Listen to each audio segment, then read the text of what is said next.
Nurayniyə, yenidən hər vaxtınız xeyir olsun. Bundan öncəki buraxılışımızda sizə qeyd eləmişdim ki, panel müzakirələri aparılır və panel müzakirələri ərəfəsində imzalanma memorandumları baş tutacaq. Elə həqiqətən də canlıdan bir neçə dəqiqə öncə biz həmin imzalanma prosesinin şahidi olduq və kadrları aldıq. Azərbaycan Biznes Mərkəzinin rəhbərləri və bununla yanaşı xarici nümayəndəliklər birlikdə həmin forumu izlədilər və eyni zamanda həmin sənədlər üzərində imzalanma prosesini həyata keçirdilər. Artıq fasiləyə ayrılıb tədbir iştirakçıları və fasilədən sonra artıq bir neçə dəqiqədən sonra yenidən investisiya forumu öz işlə davam eləyəcək və burada Təhsil naziri Emin Əmrullayevin çıxışı, eyni zamanda digər zonada isə Səhiyyə naziri Teymur bəyin çıxışı olacaq ki, biz də həmin çıxışları gözləyirik və onların müzakirə edəcəyi mövzular tibb sahəsində, eləcə də təhsil sahəsində müəyyən çatışmazlıqların aradan qaldırılması və xarici ölkələrdəki təcrübələrin Azərbaycana da gətirilməsi istiqamətində görülən işlər olacaq. Təbii ki, bu proseslərin, bu addımların həyata keçirilməsi üçün də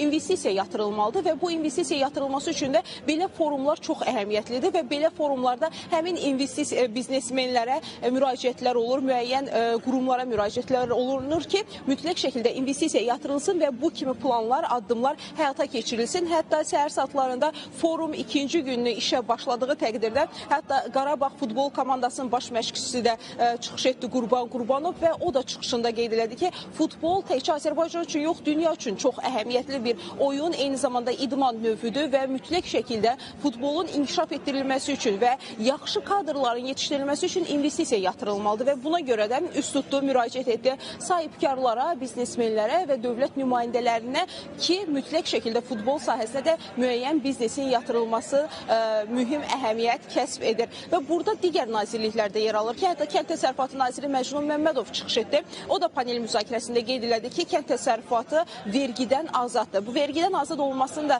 əsas məqsədi və meyarı ondan ibarətdir ki, fermerlər rahat formada, sahibkarlar rahat formada kənd təsərrüfatı işlərində fəal olsunlar. Vergidən azad olmaq da Azərbaycanda ən üstün cəhətlərdən biridir və onlar rahat formada bu sahədə, aqrar sahəsində inkişaf edə bilirlər. Hətta xarici ölkələrin təcrübələrinə görə süni intellekt vasitələri ilə də aqrar sahədə hansı inkişaf meyarları varsa, bu layihələri də biz Azərbaycanda yerinə yetirəcəyik və 2 gün ərzində neft sektorundan da informasiyaları əldə toplanıldı və qeyd olunur ki, Azərbaycan ölkəsi tranzit ölkədir və neftimiz ondan çox ölkəyə, Avropanın hər bir ölkəsinə demək olar ki, neft ixrac olunur. Bu da Azərbaycanın iqtisadiyyatına çox yüksək nəticələr əldə edir və qısaca olaraq Qarabağ Şərqi Zəngəzurla da bağlı informasiyalar qeyd olunur ki, Azərbaycan təkcə neftlə yox, həm də yaşıl enerjiyə keçid istiqamətində də çox mühüm addımlar atıb ki, Qarabağ Şərqi Zəngəzurda infrastrukturlar məhz yaşıl enerjiyə uyğun formada inşa edilir. Bir daha xatırladıram ki, 22 sentyabr tarixində başlayan